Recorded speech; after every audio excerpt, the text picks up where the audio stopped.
What's up guys? Good day sa ating lahat. So yan guys, bali yung ating unit na binilahan natin ng parts doon sa shop, sa Vincent Hobby Shop. So ito na siya guys, bali okay na, no?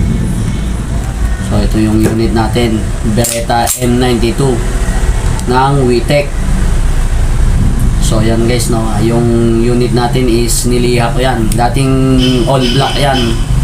So niliha ko lang yan guys, kaya naging stainless yung kulay nitong slide.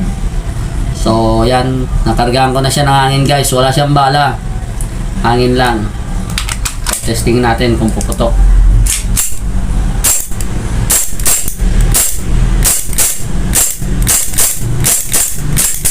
So yun guys,